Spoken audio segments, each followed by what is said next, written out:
नमस्कार, मैं हूं प्रवीण गौतम। लोकसभा चुनाव का छठा चरण खत्म हुआ तो सुधीर चौधरी जैसे एंकरों की क्या हालत हुई है और सुधीर चौधरी ने अपने विश्लेषण में क्या दिखाया जिसे देखकर आपको हंसी आएगी कि ये वही सुधीर चौधरी हैं जो चुनाव की शुरुआत में विपक्षी दलों का मजाक उड़ा रहे थे और एक तरह से मस्खरी कर रहे थे चुनाव के नाम पर। यह कहा था कि अगर लोकसभा चुनाव को क्रिकेट मैच मान लिया जाए तो ये मैच पूरी तरह एक तरफा है। एक तरफ पीएम मोदी जैसे धुरंधर बल्लेबाज हैं जो हर गेंद पर चौके छक्के लगाने में माहिर हैं, दूसरी तरफ विपक्षी दलों में अनेक ऐसे गेंदबाज हैं जो ओवर में कई नो बॉल डालते हैं और उस पर पीएम मोदी को फ्री हिट मिल जाता है। लेकिन छठा चरण आते आते सुधीर चौधरी की क्या हालत हो गई है और अब क्या दिखा रहे हैं सुधीर चौधरी, वीडियो में आगे आपको दिखाएंगे। पहले आपको दिखाते हैं कि छठा चरण खत्म होने के बाद योगेंद्र यादव क्या कहते हैं और गोदी मीडिया ने उनके विश्लेषण का जो गलत अर्थ निकाला उसे लेकर योगेंद्र यादव क्या कहते हैं। योगेंद्र यादव का छठा चरण खत्म होने के बाद ये वीडियो आप देखिए। पब्लिक लाइफ में एक चीज मैंने सीखी है, अगर आप कोई बात कहें और दोनों साइड उससे थोड़ा थोड़ा परेशान हो तो इसका मतलब है कि सवाल नाजुक है और आपने सटीक बात कही है। यही इस बार हुआ जब से मैंने कल रात को लोकसभा चुनाव के आकलन 5वें फेज के बाद अपना फाइनल आकलन पेश किया एक वीडियो में।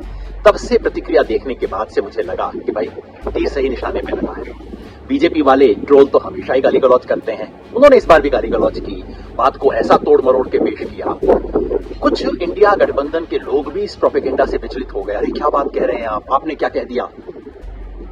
मुझे ये सब सुन के गुस्सा भी आया, हंसी भी आई, लेकिन एक गहरा संतोष भी हुआ। गुस्सा इस बात का कि मीडिया कैसे पेश कर रहा है। मैं कह रहा हूं कि बीजेपी को कम से कम 2019 से 50 सीट का नुकसान होगा, 250 से कम आ सकती है। बीजेपी को मेजॉरिटी मिलने का सवाल नहीं होता है और यह संभव है कि एनडीए को भी मेजॉरिटी ना आए। और मीडिया क्या रिपोर्ट कर रहा है, योगेंद्र यादव ने बीजेपी की जीत की भविष्यवाणी की। मीडिया चलाते हो कि चुटकुले की दुकान चलाते हो।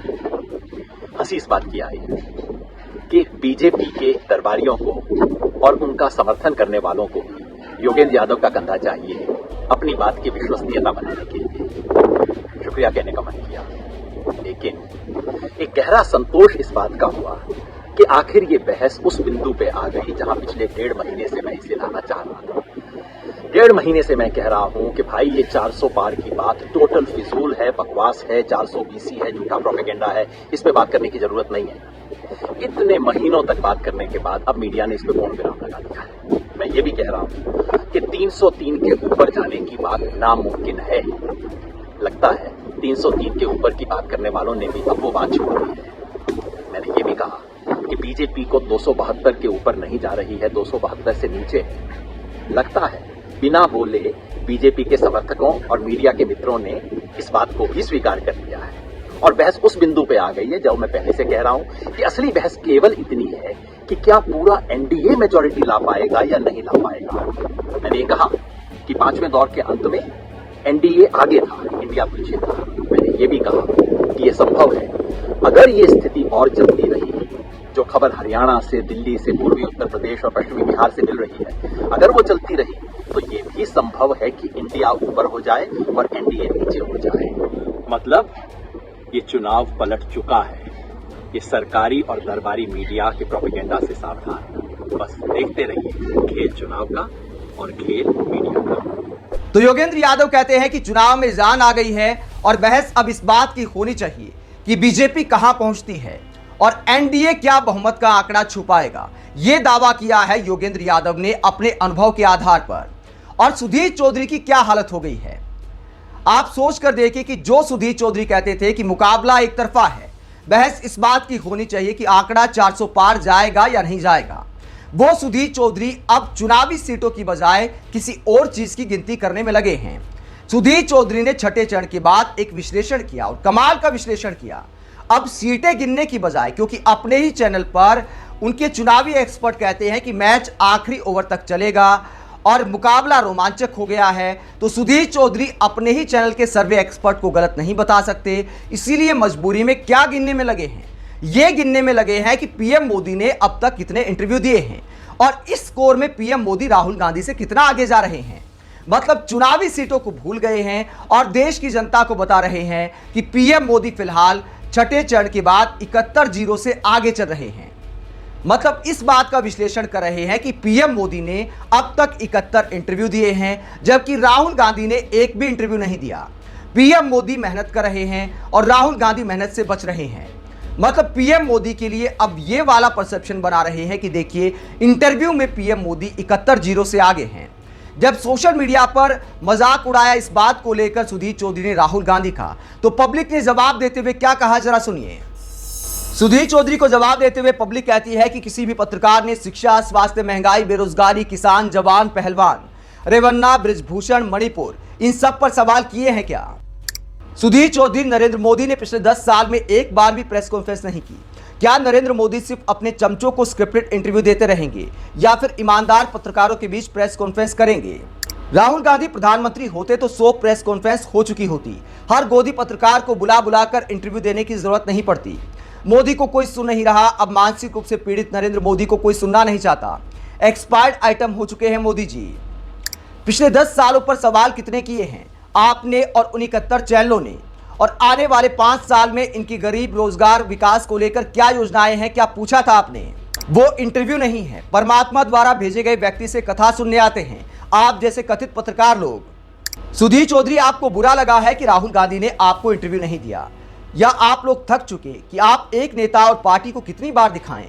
जनता अब देख रही है, जिससे आपकी टीआरपी कम हो गई है। स्क्रिप्टेड और प्री प्लान ड्रामा करने से अच्छा है चमचे और चमचियों को इंटरव्यू से बेहतर है सीधे जनता को ही इंटरव्यू दिए जाएं। तो पब्लिक सुधीर चौधरी को कहती है कि पीएम मोदी के जिस इंटरव्यू को लेकर आप राहुल गांधी को पीछे बता रहे हैं, उसे इंटरव्यू नहीं कहते, उसे पीआर कहते हैं, जहां भक्त की तरह पत्रकार प्रवचन सुनते हैं और पीएम मोदी एक तरफा बोलते रहते हैं, कोई काउंटर सवाल नहीं किया जाता।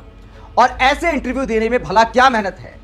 और सुधीर चौधरी को एक बार पीएम मोदी को सलाह देनी चाहिए कि इतने टीवी वालों को इंटरव्यू दे दिया, इतनी न्यूज एजेंसियों को इंटरव्यू दे दिया, यूट्यूब वालों को भी इंटरव्यू दे दिया। पीएम मोदी इंटरव्यू देने में इतने मेहरबान हो गए हैं, तो एक इंटरव्यू रवीश कुमार, अजीत अंजुम जैसे यूट्यूब पत्रकारों को भी दे दें, अभिसार शर्मा को भी दे दें, करण थापर को इंटरव्यू दे सकते हैं। दोस्ती बनी रहे वाला सीन दोहराया जा सकता है।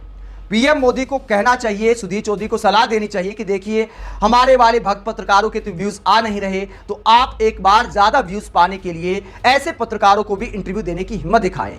और पीएम मोदी जिस तरह भर भर के इंटरव्यू दे रहे हैं, उसमें आलोचना अगर पीएम मोदी को पसंद है, जैसा कि एक इंटरव्यू में उन्होंने दावा किया था, तो हम जैसे पत्रकारों का भी नंबर आ सकता है। तो पीएम मोदी को चाहिए कि असली पत्रकारों को इंटरव्यू देकर दिखाएं। तो सुधीर चौधरी को पीएम मोदी को ऐसी सलाह देनी चाहिए। जहां तक राहुल गांधी के इंटरव्यू ना देने की बात है, तो राहुल गांधी के भाषण साफ बताते हैं कि उन्होंने मीडिया को भी विपक्ष में जोड़ दिया है।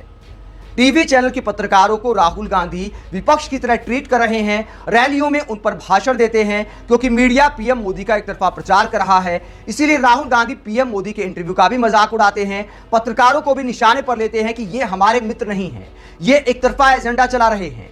जब राहुल गांधी ऐसा बोलते हैं, तो आखिरकार आप जैसे पत्रकारों को इंटरव्यू क्यों देंगे?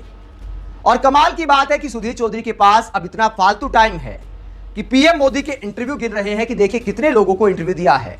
बताइए, यूट्यूब चैनलों पर भी गए होंगे, रिसर्च किया होगा, या फिर पीएमओ ने ही आंकड़ा भेज दिया होगा कि आप इस बात को लेकर आज साहब की तारीफ कर सकते हैं कि देखिए इंटरव्यू देने में पीएम मोदी बनाम राहुल गांधी का स्कोर कार्ड क्या है।